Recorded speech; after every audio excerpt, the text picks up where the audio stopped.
kasih dengan sahabat Mentari. Ya, untuk saat ini ya masih bersama dengan Bapak Sukamto yang akan memberikan pencerahan, sharing yang mengenai sahabat Mentari yang dikasihi Tuhan. Salam sejahtera untuk kita semua. Marilah kita bersama-sama belajar firman Tuhan berkaitan dengan doa yang merupakan unsur jari-jari dari roda kehidupan yang seperti digambarkan minggu yang lalu. Kalau kita bicara doa, tentu kita bertanya, apa sih doa itu? Kemudian kapan kita berdoa dan mengapa kita berdoa? Dan juga bagaimana sikap kita berdoa dan apa yang disampaikan pada waktu berdoa. Sahabat Mentari yang dikasihi Tuhan, doa adalah komunikasi kita dengan Tuhan. Percakapan langsung antara umat dengan Allah. Dan juga komunikasi untuk mendekatkan diri dengan Tuhan. Boleh dikatakan bahwa doa adalah napas rohani orang-orang beriman. Kenapa kita berdoa? Di dalam 1 Tesalonika pasal 5 ayat 18 dan 17 dikatakan demikian. Tetaplah berdoa, mengucap syukurlah dalam segala hal, sebab itulah yang dikehendaki Allah dan di dalam Kristus Yesus bagi kamu. Tetaplah berdoa. Itu kalimat perintah. Bersyukurlah di dalam segala hal, sebab itulah yang dikehendaki Tuhan. Berdoa adalah dikehendaki Tuhan. Itulah mengapa anak-anak Tuhan berdoa atau berkomunikasi dengan Tuhan.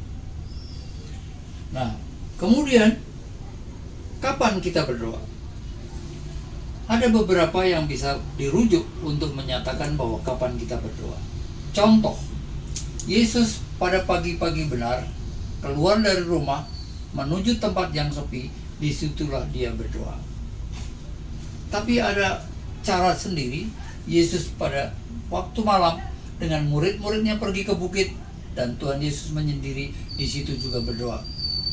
Caranya bagaimana? Berdoa semalam-malaman. Nah, saudara-saudara yang saya kasih dalam Tuhan, kalau kita melihat itu semua, doa adalah perintah Tuhan, perlunya kita komunikasi dengan Tuhan, perlunya kita bersandar kepada Tuhan karena kita bergantung kepada Tuhan. Dan kondisi itu bisa dalam suka dan duka. Maka dikatakan bersukacitalah senantiasa dalam pengharapan, bersabarlah dalam kesesakan, dan tetaplah bertekun di dalam doa.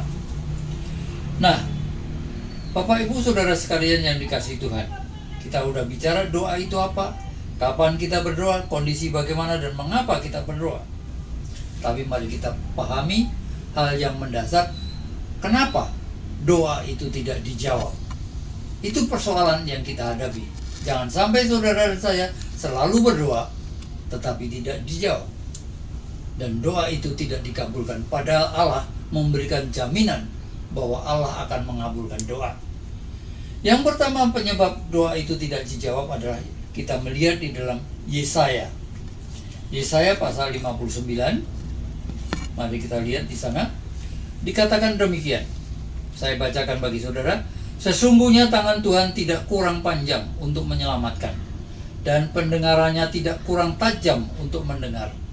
Tetapi yang merupakan pemisah antara kamu dan Allahmu ialah segala kejahatanmu, dan yang membuat dia menyembunyikan diri terhadap kamu sehingga ia tidak mendengar ialah segala dosamu. Ada dua hal. Allah Maha mendengar. Allah tajam untuk menyelamatkan saudara dan saya. Tetapi yang menjadi pemisah antara Allah dengan kita adalah dosa kita, niat jahat kita yang ada dalam kehidupan kita.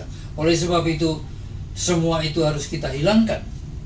Karena Allah menjawab doa bagi orang yang tidak ada niat jahat dan tidak berdosa. Oleh sebab itu Allah berkata melalui Paulus, karena itu saudara-saudara, persembahkan dirimu sebagai persembahan yang hidup, yang kudus, dan yang berkenan kepada Allah.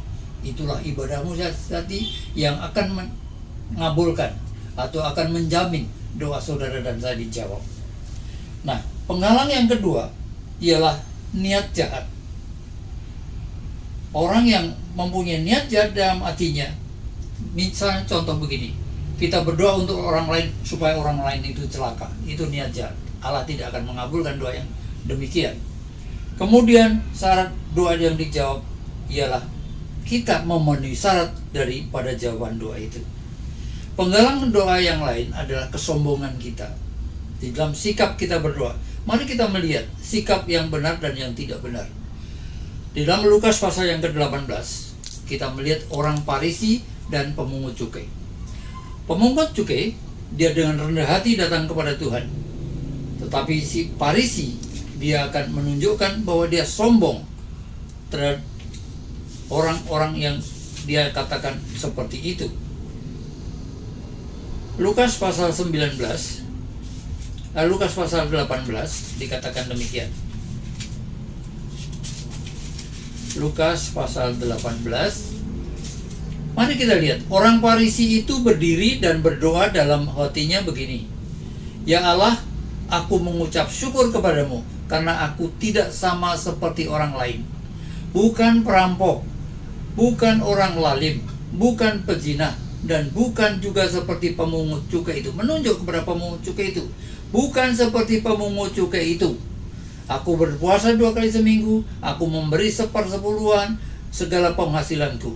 Itulah doa yang sombong dengan menunjuk orang lain, tidak seperti orang lain, bahkan menunjuk pemungut cukai itu. Tetapi bagaimana sebaliknya dengan pemungut cukai? Pemungut cukai itu berkata dalam hatinya. Tetapi pemungut cukai itu berdiri jauh-jauh. Bahkan ia tidak berani menengadah, tidak berani memandang wajah Allah, tidak berani dia berhadap tatap muka dengan Allah. Bahkan ia tidak berani juga mengatakan hal-hal yang tentang dirinya, melainkan ia memukul dirinya, ya, dan berkata, ya Allah, kasihanilah aku orang berdosa.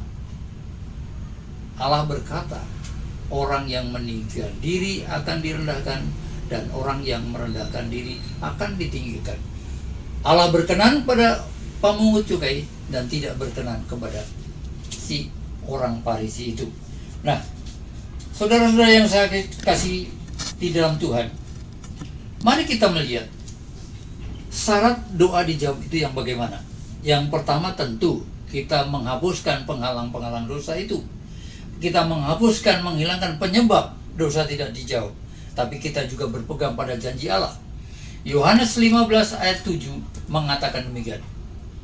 Jikalau kamu tinggal dalam aku dan firmanku tinggal dalam kamu, mintalah apa saja dan kamu akan menerimanya. Yohanes 15 ayat 7 boleh dikatakan itu adalah janji Allah kepada umatnya. Janji kepada Allah kepada anak-anak Tuhan. Kemudian hasilnya adalah apa yang kamu minta akan diterimanya. Tuhan menjawab doa kita. Tetapi apa yang syaratnya? Syaratnya ada 2 hal yang kita harus lihat. Jikalau kamu tinggal di dalam aku dan perkataanku tinggal di dalam kamu, mintalah apa saja dan kamu akan menerimanya.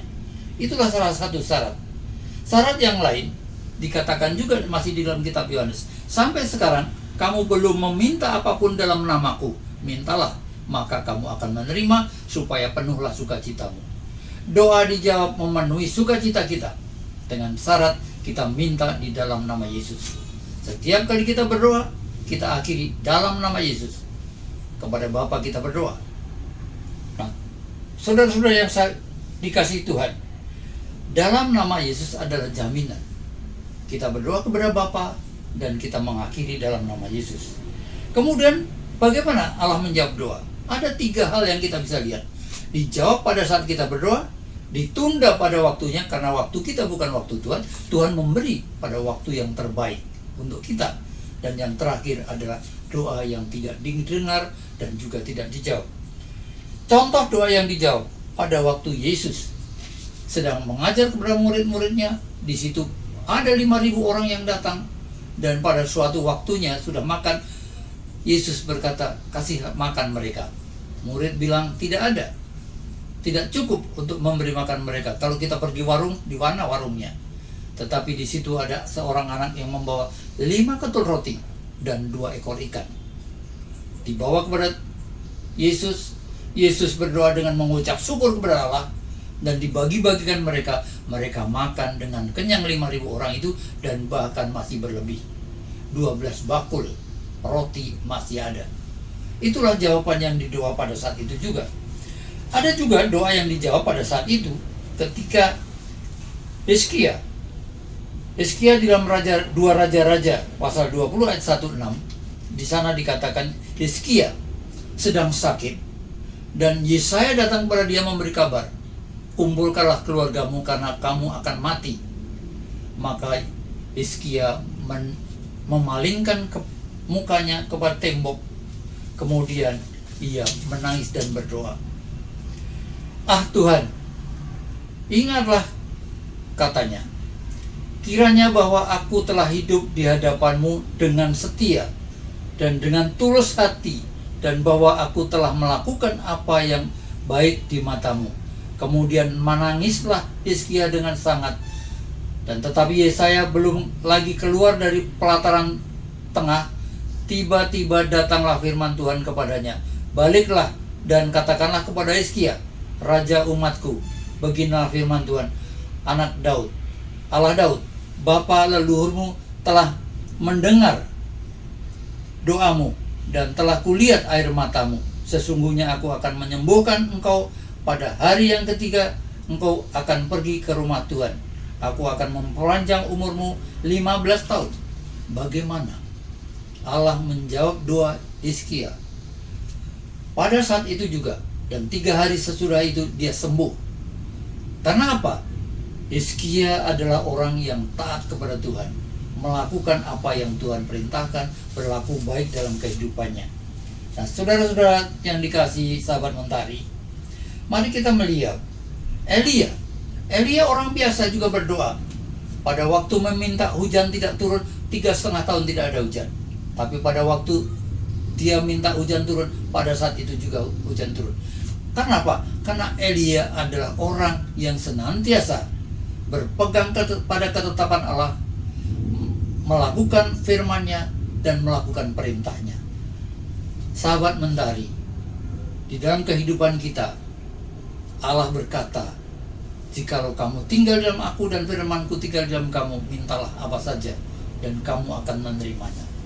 Doa yang didasari kepada berpegang pada ketetapannya, berpegang pada peraturannya, dan melakukan perintahnya, itu adalah prasyarat bahwa doa kita akan dikabulkan. Seperti Hizkia, dia orang yang melakukan perintah Allah, bertindak sebagai hamba Tuhan. Dan juga Elia, orang biasa, tetapi berdoa dan dikabulkan. Karena apa? Dia tetap setia kepada Tuhan. Nah, kemudian doa yang ditunda. Kita melihat Zakaria. Zakaria setelah menikah tentu dia ingin mempunyai keturunan. Dia berdoa dan berdoa dan berdoa. Tetapi pada suatu ketika, di mana Zakaria dan Elisabeth istrinya sudah tua, dia bertemu malaikat Tuhan, berkata, jangan takut, sebab kamu akan mempunyai anak. Zakaria agak bimbang. Maka dia dikatakan Tuhan, kamu tidak akan bisa bicara sampai hari itu kenyataan. Zakaria akhirnya menerima anugerah itu berupa anak yang dinamakan Yohanes pada masa tuanya. Itulah doa yang ditunda. Jawabannya. Kemudian jawaban doa di mana doa tidak dijawab, itu akibat sikap seperti orang Farisi tadi, sombong, kemudian salah motivasi, kemudian ia ada niat jahat dan tidak memenuhi syarat. Tidak memenuhi syarat seperti dijanjikan Tuhan tadi. Nah, Bapak Ibu Saudara yang dikasihi Tuhan, kemudian bagaimana kita berdoa? Apa yang dilakukan pada waktu kita berdoa? Yang pertama, kita harus dengan iman berdoa. Jangan bimbang. Matius 21 ayat 20 dilakukan dengan bimbang. Nah, orang yang berdoa dengan bimbang tidak akan menerima. Doa juga dilakukan dengan iman, dengan keyakinan yang kuat. Kemudian memenuhi syarat, dan kita berlaku baik, berpegang pada ketetapan Tuhan, berpegang pada peraturannya, dan melakukan perintahnya. Bapak Ibu sekalian yang dikasihi Tuhan, mari kita melihat apa yang dilakukan dalam berdoa itu. Tentu kita memuji dan memuliakan Allah, memuliakan kebesarannya, melalui kita contoh dalam doa Bapa kami di surga, dimuliakanlah namamu, datanglah kerajaanmu, jadilah kehendakmu. Itu semua kita menunjukkan pujian dan kemuliaan bagi Tuhan. Kemudian yang kedua, pengakuan dosa, pertobatan atas segala sesuatu yang kita lakukan tidak mengikuti perintah Tuhan, supaya itu tidak menjadi penghalang atas doa kita. Kemudian kita mengucap syukur atas semua berkat yang telah diberikan kepada kita, dan kita mengajukan permohonan, keinginan kehidupan kita. Apa sih yang dikhawatirkan kehidupan kita? Tentunya makan, pakaian, papan, tempat tinggal, dan lain sebagainya. Tuhan tahu itu. Tapi yang Tuhan mau, jadikanlah Tuhan yang utama dalam kehidupan kita, maka Tuhan akan menambahkan. Matius 6 ayat 33 berkata, tetapi carilah dahulu kerajaan Allah dan kebenarannya, maka semuanya akan ditambahkan kepadamu. Bapak Ibu Saudara yang saya kasihi di dalam Tuhan, itulah kira-kira hal yang mendasar mengapa kita berdoa. Bagaimana kita berdoa? Kita memahami penghalang dosa, penghalang doa itu yang dosa, kemudian kita mengumumkakan segala keinginan kita. Mari kita baca di dalam Filipi pasal yang keempat. Filipi pasal yang keempat, ayat yang ke-6 dan ke-7. Filipi pasal yang keempat, ayat ke-6 dan ke-7, demikian berkata,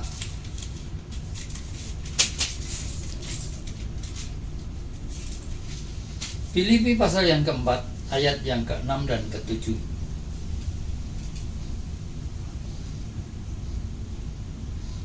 Janganlah hendaknya kamu khawatir tentang apapun juga, tetapi nyatakanlah di dalam segala keinginanmu kepada Allah dalam doa, permohonan dengan ucapan syukur. Segala keinginanmu dinyatakan kepada Allah dalam doa dan permohonan dengan ucapan syukur. Allah akan menjawab doa saudara dan saya dengan memenuhi syarat.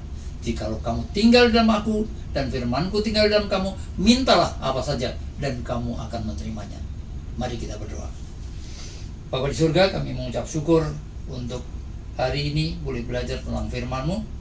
Biarlah kiranya itu menjadi dasar pengertian untuk kami tentang doa dan melakukannya dalam kehidupan doa, bukan kegiatan berdoa. Terima kasih Bapa, Tuhan berkati kami dan pendengar, supaya kiranya kami diberkati untuk melakukan doa. Dalam nama Yesus kami berdoa. Amin. Dan minggu depan kita akan kembali tetap dengan Bapak Sukamto. Terima kasih.